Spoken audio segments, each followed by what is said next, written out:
आप देख रहे हैं प्राइम टीवी, सच साहस सरोकार।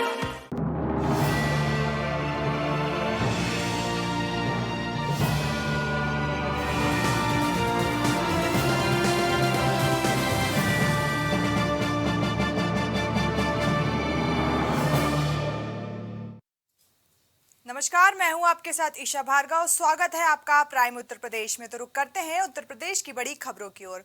लखनऊ में पीएम मोदी के 9 साल बेमिसाल के तहत बख्शी का तालाब में विशाल जनसभा का आयोजन किया गया। कार्यक्रम में मुख्य अतिथि के रूप में आए मनोज तिवारी सांसद नई दिल्ली मोदी के कार्यालय की विशेषताएं बताई। कार्यक्रम में उन्होंने गाने के माध्यम से प्रधानमंत्री नरेंद्र मोदी के कार्यकाल की विशेषताएं भी बताई। इसके अलावा उन्होंने कहा कि प्रधानमंत्री नरेंद्र मोदी के 9 साल में जो कार्य किया गया है वह पिछले 55 साल में अन्य सरकारी नहीं कर पाई। वह चाहे गरीबी हटाने को लेकर हो, चाहे गुंडा राज खत्म करने की। इस दौरान केंद्रीय राज्य मंत्री कौशल किशोर सहित मोहनलालगंज की 5 विधानसभा से आए हजारों कार्यकर्ता कार्यक्रम में मौजूद रहे। जहाँ तक मोहनलालगंज में आज हमने बात किया, क्योंकि कोई नारा नहीं है, वो हमारा पॉलिसी है। तो हमने जो भी काम किया, चाहे वो 12 करोड़ शौचालय बनाना हो, 48 करोड़ लोगों को पहली बार देश के लोगों को बैंक से जोड़ा जाना हो, जिसके कारण हम 500 रुपया की सब्सिडी भी सीधे अकाउंट में दे पाते हैं, जिसके कारण हम किसानों को एक बार में लोगों को पैसे दे देते हैं मोदी जी। तो ये सब हिसाब किताब हम जनता को दे रहे हैं और हम जनता से भी प्रार्थना कर रहे हैं कि इतने समय में जो हमने किया वो हम इस बात का दावा जरूर करेंगे कि पिछले 55 साल के शासनकाल में और लोगों ने नहीं किया जो हमने 9 साल में कर दिया है।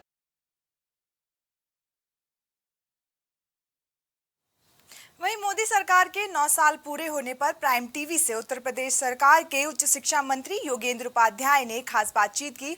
बातचीत के दौरान योगेंद्र उपाध्याय ने अखिलेश के कार्यकाल पर में जमकर निशाना साधा। निशाना साधते हुए योगेंद्र उपाध्याय ने भ्रष्टाचार का आरोप लगाया है। साथ ही उन्होंने कहा कि मुगल म्यूजियम में पड़ी हैं दरारें, तीसरी बार होगी जांच। जांच में दोषी पाने पर सख्त कार्रवाई भी होगी।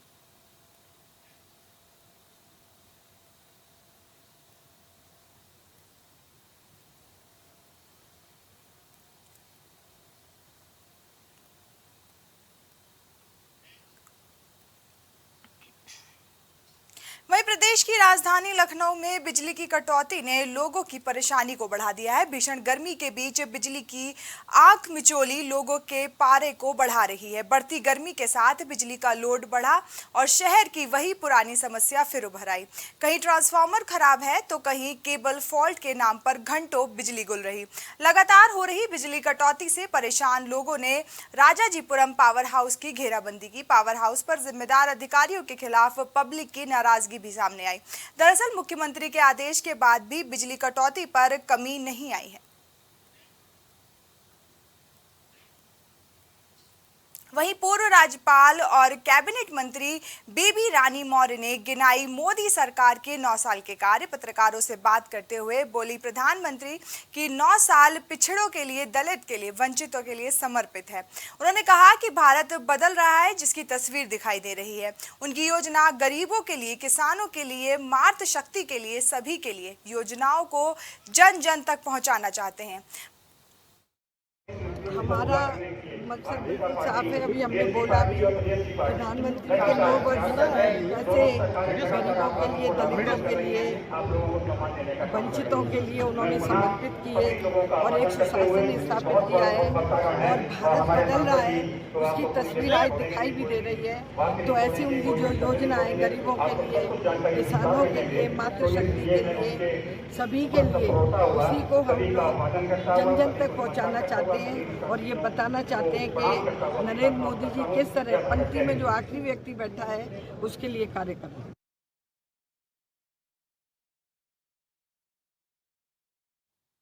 वहीं पुलिस ने थाना क्षेत्र के बनकटा सिरसेत के पास शनिवार को पिकअप पर लादकर बिहार ले जा रहे गौवंश पशुओं के साथ 3 पशु तस्करों को दबोच लिया। पिकअप से आधा दर्जन गौवंशीय पशु को बरामद कर वाहन को सीज कर लिया गया है। थाना अध्यक्ष बनकटा मुकेश कुमार मिश्रा के मुताबिक शनिवार को पुलिस क्षेत्र में मौजूद थी। इसी बीच मुखबिर से सूचना मिली कि पशु तस्कर पिकअप में पशुओं को लादकर बनकटा सिरसेत के रास्ते बिहार जाने के फिराक में है। सूचना पाकर पुलिस ने बनकटा सिरसेत के पास पहुंचकर मोर्चाबंदी कर ली। इस बीच बिहार नंबर की पिकअप पहुंच गई। पुलिस ने पिकअप को रोककर तस्करों को दबोच लिया और पिकअप से आधा दर्जन पशुओं को भी बरामद कर लिया है। वहीं शामली में लूट की झूठी सूचना देने वाले को पकड़ने गई पुलिस के साथ कुछ ग्रामीणों ने भी युवक को पकड़ने का प्रयास किया और उसके साथ मारपीट की। उधर पुलिस की मौजूदगी में पिस्टल लहराने और युवक से मारपीट का वीडियो सोशल मीडिया पर वायरल हो गया है। इस मामले में पुलिस ने आरोपी युवक सहित 3 अज्ञात के खिलाफ मामला भी दर्ज कर लिया है। ताजा मामला थाना भवन क्षेत्र के गाँव नोजल का बताया जा रहा है। हालांकि वीडियो कब का है हम इसकी पुष्टि नहीं कर सकते, जैसा सोशल मीडिया पर वायरल हो रहा है।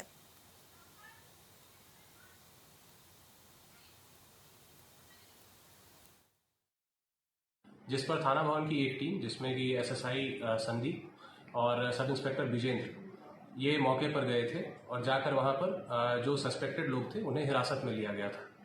हिरासत में लेने के दौरान वहां पर जो है कुछ स्थानीय लोगों ने जो है पुलिस हिरासत में उनके साथ जो है मारपीट करने का प्रयास किया तथा एक अभियुक्त द्वारा उस समय जो है अपनी लाइसेंसी पिस्टल जो है वो वीडियो में जो है उसका दुरुपयोग करते हुए नजर आ रहा है। इस वीडियो का संज्ञान लेते हुए इस प्रकरण में जिन व्यक्तियों ने जो है पुलिस कस्टडी में उनके साथ मारपीट की है उनके विरुद्ध जो है अभियोग पंजीकृत किया गया है। जो मुख्य अभियुक्त है जिसके साथ जो पिस्टल के साथ वीडियो में दिख रहा है उसकी गिरफ्तारी हुई है तथा वो पिस्टल बरामद। खबर बुलंदशहर से है, जहां मोबाइल चोरी के शक में मुस्लिम युवक को पेड़ से बांधकर पीटने का वीडियो सामने आया। युवक को गंजा करने के बाद जय श्री राम के नारे भी लगवाए गए। अब ये वीडियो सोशल मीडिया पर वायरल हो रहा है। वहीं पुलिस ने पीड़ित युवक को जेल भेज दिया है। एसएसपी श्लोक कुमार ने थाना प्रभारी ककौड़ अमर सिंह को सस्पेंड कर दिया है। ये पूरा मामला सिकंदराबाद के ककौड़ के गाँव का बताया जा रहा है। पीड़ित युवक साहिल पुताई का काम करता है। 13 जून को वह पुताई का काम करने गया था। इसी बीच दोपहर के वक्त गजेंद्र, सौरभ और धनी नाम के 3 युवक बाइक से आए और साहिल को जबरदस्ती उठा ले गए। मोबाइल चोरी का आरोप लगाकर पेड़ से बांधकर पिटाई भी की। थाना ककौड़ के बैर गांव में सोशल मीडिया पर एक वीडियो वायरल हो रही है जिसमें उसी गांव के 3 व्यक्ति उसी गांव के एक लड़के को चोरी के शक में पीटते हुए दिखाई दे रहे हैं। इसका संज्ञान लेकर के परिवार से प्राप्त तहरीर के आधार पर अभियोग पंजीकृत कर लिया गया है। उसमें से 2 व्यक्तियों की गिरफ्तार भी कर लिया गया है। अन्य वैधानिक कार्रवाई कराई। वहीं भीषण गर्मी ने लोगों का जीना मुहाल कर दिया है। तेज धूप के साथ भीषण गर्मी की तपिश से लोग परेशान हैं। आसमान से बरस रही आग से बचने के लिए लोग घरों में दुबकने को मजबूर हैं, तो दूसरी तरफ आग का तांडव भी देखा जा रहा है। ताजा मामला फतेहपुर शॉर्ट सर्किट से मंडी समिति में भीषण आग लग गई। आग लगने से कार सहित 10 दुकानें जलकर खाक हो गई। साथ ही 2.5 लाख कैश सहित लगभग 50 लाख का सामान भी जलकर राख हो गया है। सूचना पर पहुंची फायर ब्रिगेड आग पर काबू पा रही थी, तभी खागा कोतवाली क्षेत्र के NH2 पर स्थित मंडी समिति का ये पूरा मामला बताया गया है।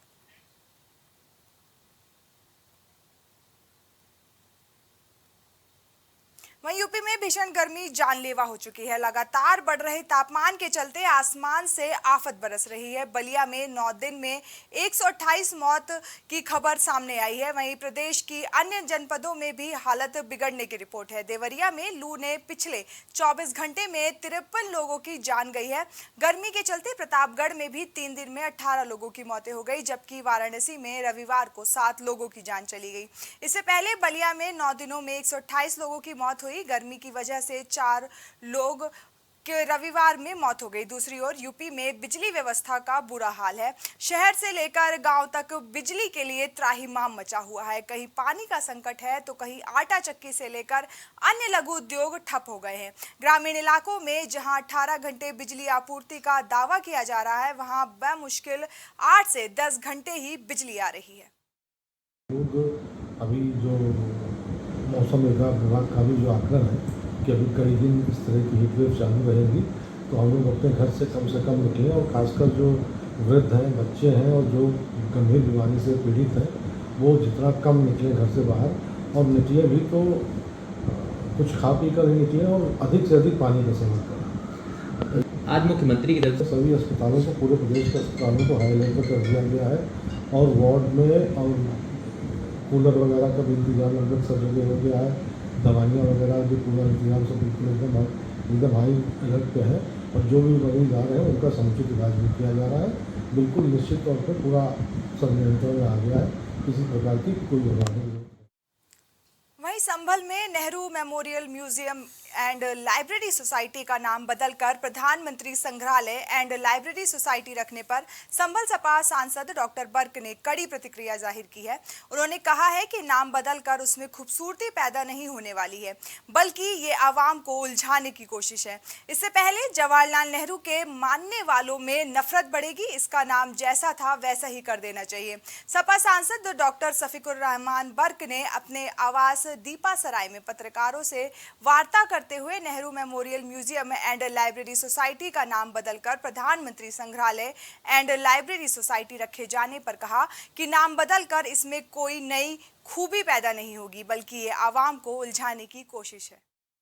अब ये नाम बदलने से गवर्नमेंट की कारकर्दगी या खूबसूरती नहीं आएगी, इसमें तो नफरत पैदा होगी। अब जिनका नाम, जिन्होंने उस वक्त उस दौर में जवाहरलाल नेहरू ने उस दौर में जो भी कारनामे किए, काम किए, सब उन्हें मौका मिला, तो अगर उनके नाम से कोई कोई लाइब्रेरी है जो भी कायम कर दी गई, तो उसमें हटाने का क्या मतलब है? ये तो नफरत फैला रहे हैं और इन चीज़ों को लोगों को और आवाम को उलझाने की कोशिश कर रहे हैं। इससे आवाम के अंदर दूरियां पैदा होंगी और नफरत बढ़ेगी।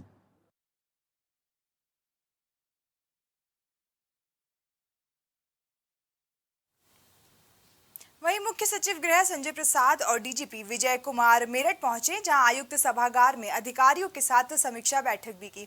बता दें कि सीएम के आदेश के बाद दोनों बड़े अधिकारी मेरठ पहुंचे हैं। वहीं बैठक में 5 मंडलों के आईजी, डीआईजी, कमिश्नर शामिल हुए हैं। वहीं कांवड़ यात्रा को सुरक्षित संपन्न कराने को लेकर इस बार कड़े निर्णय भी लिए गए हैं।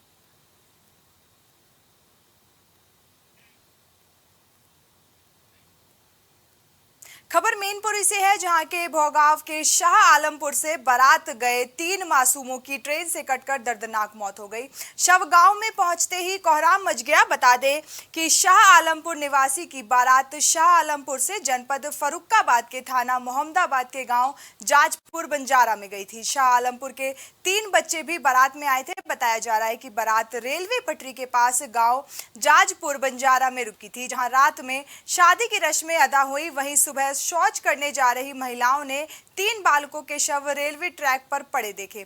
शवों की पहचान ऋतिक, हरिओम और विनीत के रूप में हुई है, जिनकी रात के समय रेलवे ट्रैक पर ट्रेन से कटकर मौत हो गई। वहीं मृतकों के परिजनों ने पोस्टमार्टम कराने से इनकार कर दिया है, जिसके बाद बिना पोस्टमार्टम कराए तीनों बालकों के शव उनके परिजनों को सौंप दिए हैं। जैसे ही तीनों के शव गांव शाह आलमपुर पहुंचे तो गांव में कोहराम मच गया।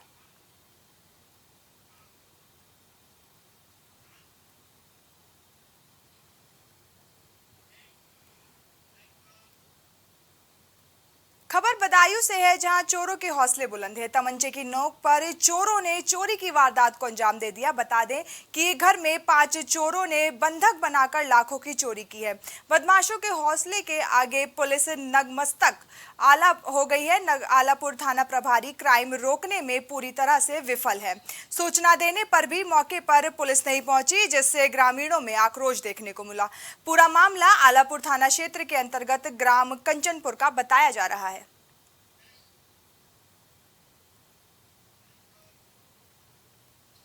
पूर्व जिला पंचायत अध्यक्ष दीपू सिंह की मां के निधन पर शोक संवेदना व्यक्त करने शिवपाल यादव औरैया पहुंचे, जहां शिवपाल यादव ने बीजेपी सरकार पर जमकर हमला बोला है। उन्होंने केशव प्रसाद मौर्य को लेकर पूछे गए सवाल पर कहा है कि बड़बोले बयान है। साथ ही उन्होंने कहा कि बीजेपी के सभी मंत्री विफल हैं। बीजेपी के मंत्री विधायकों में विभागों में किसी चपरासी का ट्रांसफर कराने की हैसियत नहीं है। 2024 में जनता बीजेपी सरकार को हटाना चाहती है। बोले हैं, उनका कोई काम तो है नहीं, विभाग में कोई काम है नहीं, और ये पूरी सरकार, पूरे मंत्री विफल। देख ही रहे हो, महंगाई, भ्रष्टाचार चरम सीमा पर, और ये विभागों में ट्रांसफर एक चपरासी का नहीं करा सकते। ये तो हैसियत मंत्री के बड़बोलेपन की बातें करते हैं। वही भारतीय जनता पार्टी अपराध मुक्त की बात कर रही है। बीजेपी के सांसद जो है, पूरे प्रदेश में बिजली का क्या हाल है, स्वास्थ्य सेवाएं का क्या हाल है, डॉक्टर नहीं, डॉक्टर है तो दवाएं नहीं, तो बुरा हाल है सरकार का। अब जनता इस सरकार को केवल हटाना ही चाहती है और तुरंत 2024 में हटा देगी। वही बीजेपी सांसद सुब्रत पाठक पर आरोप लगाए, इस पर क्या कहना चाहेंगे आप? चलो आप बात पूछ लें।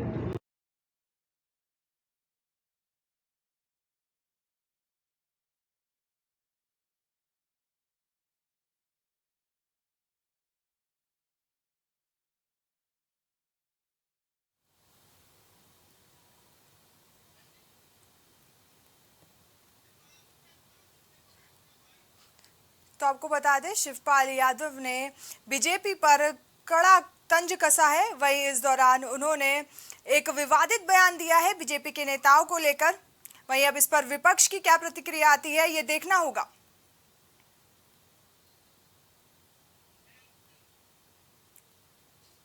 कानपुर में बिजली चोरी पकड़ने के लिए केस्को विभाग की टीम ने छापेमारी की। इस दौरान ड्रोन से चेकिंग की गई। वहीं केस्को की टीम पर वहां के लोगों ने भेदभाव का आरोप लगाया है। इस बीच कुछ जगहों पर विरोध भी हुआ, लेकिन कार्रवाई नहीं रुकी। विरोध की स्थिति को देखते हुए अब केस्को विभाग कमिश्नरेट पुलिस से अतिरिक्त फोर्स की मांग करेगा। संयुक्त पुलिस कमिश्नर आनंद प्रकाश तिवारी का कहना है कि अगर केस्को विभाग पुलिस फोर्स देने का आग्रह करेगा तो स्थिति कंट्रोल करने के लिए अतिरिक्त फोर्स दी जाएगी। उन्होंने बताया कि विद्युत विभाग के साथ पुलिस आयुक्त की वार्ता हुई है, जिसके बाद पुलिस की दिन और रात दोनों के लिए अलग अलग पुलिस टीमें बनाई गई हैं। अगर केस्को की तरफ से कोई भी फोन आएगा तो उनको तुरंत फोर्स दी जाएगी। साथ ही उन्होंने बताया कि सभी थानों, एसीपी, डीसीपी को ब्रीफ कर दिया गया है। ये विद्युत विभाग के साथ माननीय पुलिस आयुक्त महोदय की वार्ता हुई और केस्को को पूरा सपोर्ट हम लोगों ने हमेशा से दिया है, अभी भी दे रहे हैं। उनके लिए हमने अलग अलग टीमें बना दी हैं। डे और नाइट के लिए हमने अपना नोडल 1 पॉइंट अफसर बना दिया है पुलिस लाइन में, जहाँ पे केस्को की तरफ से कोई भी कॉल आएगा तो उनको तत्काल फोर्सेज दी जाएंगी। एंड जो इंफ्रा जो होनी चाहिए हमारे पास, उनको फोर्सेज मुहैया कराने के लिए गाड़ियाँ रेडीली अवेलेबल हैं, फोर्स रेडीली अवेलेबल है, inspector, sub inspector readily available है, और सभी थानों को और सभी एसीपीज को, सभी डीसीपीज को ब्रीफ कर दिया गया है पुलिस आयुक्त महोदय के द्वारा कि जहाँ भी जैसी ज़रूरत हो हम संबंधित विभाग को पूरा सहयोग करने को तैयार हैं। अगली खबर देवरिया से है, जहां के गरीबों की जमीन पर कब्जा करने का मामला सामने आया है। बता दें कि जनपद के मेहरोना गांव में दबंग ग्राम प्रधान पति ने गरीब महिला की जमीन पर जबरन कब्जा कर लिया। पीड़ित महिला का कहना है कि गांव का ग्राम प्रधान पति दबंगई दिखाते हुए उसकी जमीन पर पुलिस के सहयोग से जबरन कब्जा कर रहा है। जब कब्जा का विरोध किया गया तो ग्राम प्रधान पति ने अपने सहयोगियों के साथ मिलकर महिलाओं के साथ मारपीट की और उन्हें घायल कर दिया। जब महिला जमीन पर कब्जे की शिकायत करने पहुंची तो थाने पर दरोगा ने थाने में बैठाकर चालान कर दिया। वहीं जब इसकी शिकायत एसडीएम से की तो उन्होंने तत्काल प्रभाव से कब्जा रुकवाया और जमीन पर ग्राम प्रधान पति के कब्जे के विवाद को देखते हुए कोर्ट में दफा 24 किया गया, जिसके आदेश होने के बाद अधिकारियों द्वारा मेरी जमीन को सीमांकन कर सरकारी पत्थर गाड़ दिया गया, जिसके बाद ग्राम प्रधान की पत्नी ने इससे नाराज होकर पत्थर उखाड़ दिया और जमीन को जबरन कब्जा कर लिया।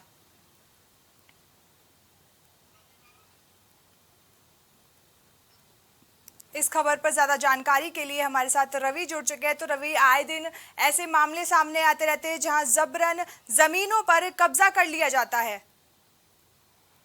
कि यह बरियारपुर थाना क्षेत्र के ग्राम मेहरोना का यह मामला है, जहां ग्राम पति ने गरीब महिला की जमीन पर जबरन कब्जा किया है और थाने पर शिकायत करने के बाद पीड़ित की थानेदार एक नहीं सुन रहे हैं और थाने से पीड़ित को भगा दिया जा रहा है और ग्राम प्रधान अपनी दबंगई से जमीन को कब्जा करने में लगा है। जी, तो रवि, अब क्या कुछ कार्रवाई कर रही है पुलिस इस मामले को लेकर?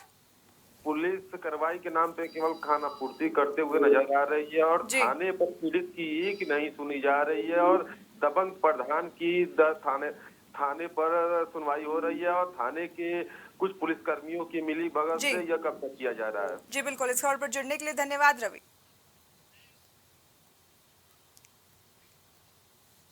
वहीं औरैया में अचानक से मौसम का मिजाज बदल गया है। कई दिनों से उष्ण भरी गर्मी से लोगों को काफी परेशानी हो रही थी, लेकिन अचानक से बादलों में धुंध छाई और बना मानसून के चलते पानी बरसने लगा, जिससे लोगों ने राहत की सांस ली है। वहीं लोगों ने बताया कि कई दिनों से उमस भरी गर्मी से परेशानी का मामला सामने आ रहा है, पर पानी बरसने से बहुत राहत मिली है। अचानक से मौसम का बिगड़ा मिजाज, वही सुबह से जहाँ धूप थी, लोगों को गर्मी से काफ़ी परेशानियों का सामना करना पड़ रहा था, वहीं एकदम से मौसम का बिगड़ा मिजाज और पानी गिरने से लोगों को काफ़ी राहत मिली है। वहीं हमारे साथ में कुछ लोग हैं, मैं उनसे जानना चाहता हूँ कि पानी गिरने से उनको कितनी राहत मिली, क्या कहना चाहिए। दादा, जो आज पानी गिरा है इसको लेकर क्या कहना चाहिए, कितनी राहत पड़ी है? अरे बहुत राहत मिली, सुबह बहुत गर्मी थी और अब ठंडक पड़ रही है। किसानों को किस तरह के नुकसान है? क्या नुकसान नहीं है सर, अभी तो फायदा है क्योंकि ज़मीन सब सूखी पड़ी है और लोग बारिश का इंतजार कर रहे हैं। जैसा गर्मी को लेकर कितनी परेशानियाँ थी लोगों को? हाँ, बहुत परेशानियाँ थी, अब तो कुछ चार रूप से ठंडक। मेरे साथ में कुछ और लोग भी, मैं उनसे जानता हूँ। भैया, जैसे कि सुबह से गर्मी पड़ रही थी, इसमें अब कितनी राहत पड़ी, क्या कहना चाहूँगा? बहुत आराम मिली है, बहुत गर्मी पड़ रही थी, बहुत ठंडक पड़ी है, उससे बहुत गर्मी पड़ रही थी, बहुत दिक्कत पड़ रही थी आदमी लोगों को। लोग बेचैन है बहुत ज़्यादा। पानी गिर रहा है, हेलो, कितनी राहत है और क्या किसानों को किस तरह के नुकसान है, क्या फायदा है? नहीं, नुकसान नहीं होगा, आराम ही है। अब तो खेती किन फसलों को फायदा होगा? अब धानी आनी फसलों को फायदा होगा, धानी मकान अभी इससे फायदा होगा जी। भैया, सुबह से पानी गिर रहा है, पानी से कितनी राहत मिली, क्या कहना चाहेंगे आप? पानी से लोगों को बहुत बड़ी राहत मिली। जो इतनी उमस थी, गर्मी थी, इसलिए बहुत लोगों को राहत मिली और राहत की सांस ले रहे हैं सभी लोग। वही अगर फसलों की बात की जाए तो क्या फसलों में कितना फ़ायदा है, कितना नुकसान है? फसलों में ज़्यादातर नुकसान, जैसे उड़द है, उड़द की फसल है, मूंग की फसल, इनमें नुकसान है। इसके बाद जो खेती जुटी पड़ी, इनमें बहुत फ़ायदा है। मतलब जो नई जमावन होगी वो जमेगी, इसके बाद वो नष्ट हो जाएगी जुताई। सुबह का तो टेम्परेचर और 2-3 दिन से देख रहे हैं आप टेम्परेचर किस तरीके से है, लोग गर्मी से बेहाल हैं, लेकिन आज बारिश हुई है तो इससे बहुत बड़ी राहत मिली है लोगों को। क्या नाम आपका? मेरा नाम प्रदीप कुमार त्यागी, जिला संगठन आयुक्त स्काउट है। वहीं आपने देखा कि लोगों से बात की, उन्होंने पानी गिरने से लोगों को राहत मिली है। वहीं किसानों की बात की जाए, जिस तरीके के खेत जुते पड़े हैं, खेतों में काफ़ी फायदा होने की बात कह रहे हैं। वहीं आप इन तस्वीरों में साफ देख सकते हो किस तरीके से यहाँ पर मौसम का अचानक मिजाज बिगड़ने से, पानी गिरने से लोगों को काफ़ी राहत नज़र आ रही है। लोग आप सड़कों पर निकल रहे हैं, आप इन तस्वीरों में साफ देख सकते हो किस तरीके से लोग यहाँ पर यातायात करके निकल रहे हैं। वहीं आपको बता दें कि पानी गिरने से लोगों को काफ़ी राहत मिली है। प्राइम टीवी के लिए जायद अख्तर की रिपोर्ट, औरैया। वहीं दूसरी तरफ औरैया में सुभाष चौराहे पर यातायात विभाग के द्वारा केंद्र और प्रदेश सरकार के निर्देश पर महिला सशक्तिकरण पर कार्यक्रम आयोजित कराया गया, जिसमें छात्राओं द्वारा नाटक करते हुए लोगों को जागरूक किया गया। वहीं छात्राओं ने नाटक के जरिए बेटा और बेटी में अंतर न करने की नसीहत दी। वहीं कार्यक्रम के माध्यम से उन्होंने बाल विवाह को रोके जाने की भी अपील की है। यही नहीं, बेटी पढ़ाओ बेटी बचाओ के नारे पर भी जोर दिया। जो यहाँ पर पूरे समाज को नारी के प्रति जागरूक करने के लिए नारी सशक्तिकरण में बेटी बचाओ बेटी पढ़ाओ के नारे के कार्यक्रम को प्रदर्शित किया। इस कार्यक्रम के द्वारा हम समाज को यह बताना चाहते हैं कि हमारे समाज में हम नारी को एक निम्न स्थिति में रखते हैं, तो हमें समाज में नारी को निम्न स्थिति से उच्च स्थिति में ले जाना है। सभी को इस बात के लिए जागरूक करना है कि वे अपनी बेटियों को पढ़ाएं, लिखाएं तथा सही समय पर उनका विवाह करें। ये आप देखे हैं माननीय मुख्यमंत्री सरकार के महिला सशक्तिकरण के फेज 3 के तहत कई कार्यक्रम चलाए जा रहे हैं। इसी के परिप्रेक्ष्य में आज सुभाष चौराहे पर एक तिलक कॉलेज की बच्चियों के द्वारा एक नुक्कड़ नाटक के माध्यम से लोगों को जागरूक करने में एक कार्यक्रम का आयोजन किया।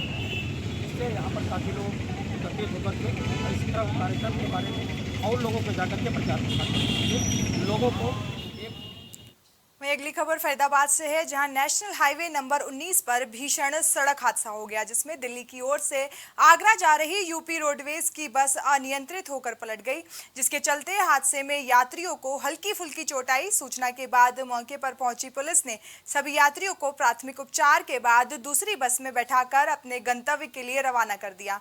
तो वहीं कुछ दूर का दूध का टैंकर भी पलट गया।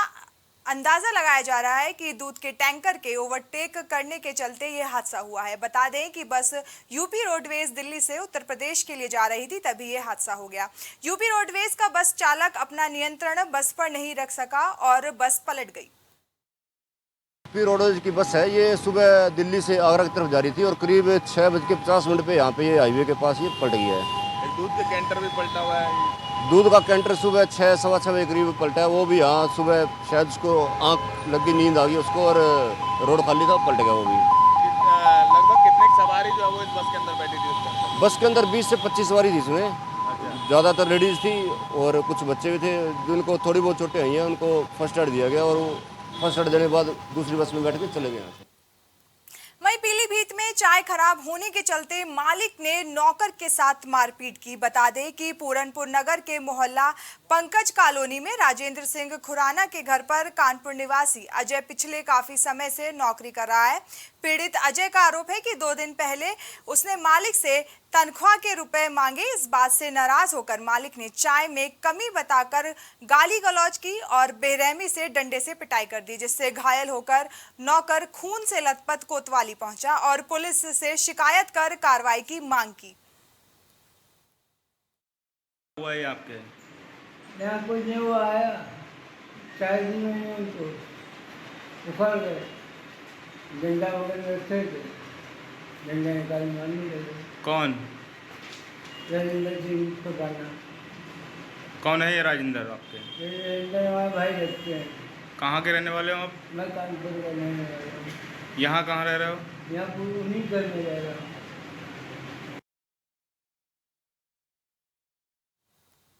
वहीं पीलीभीत में भीषण गर्मी से राहत पाने के लिए नहर में नहाने गया युवक डूब गया। बता दें कि 3 दोस्त गर्मी से राहत पाने के लिए नहर में नहाने गए थे। इस दौरान एक दोस्त गहरे पानी में डूबने लगा। ये देख 2 दोस्त नहर से निकलकर मौके से फरार हो गए। घटना की जानकारी लगने के बाद क्षेत्रीय लोगों ने स्थानीय गोताखोरों की मदद से छात्र की तलाश शुरू कर दी है, पर छात्र का अभी तक कोई भी सुराग नहीं लग सका। माधो टांडा थाना क्षेत्र के गांव डगा के पास में स्थित साइफन की ये पूरी घटना बताई जा रही है।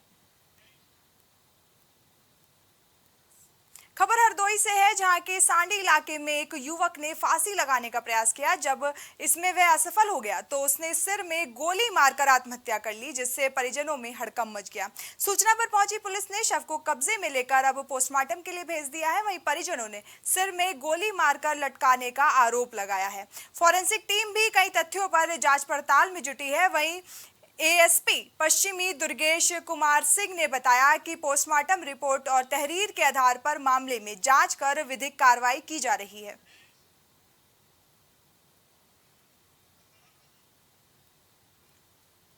हमीरपुर जिले में एक 45 वर्षीय अधेड़ का शव खेतों के नलकूप में मिलने से हड़कंप मच गया। सूचना पर पहुंची पुलिस ने शव को कब्जे में लेकर अब जांच शुरू कर दी है और शव को पोस्टमार्टम के लिए भेज दिया है। सुबह मौधा पुलिस को सूचना मिली कि इंद्रपाल अनुरागी की बॉडी यहाँ नागाइच में मिली है। मौधा पुलिस तत्काल मौके पर पहुंची है और इनकी बॉडी यहाँ पे। उत्तर प्रदेश की खबरों में फिलहाल के लिए बस इतना ही। देश और दुनिया की तमाम खबरों के लिए बने रहिए प्राइम टीवी के साथ। नमस्कार।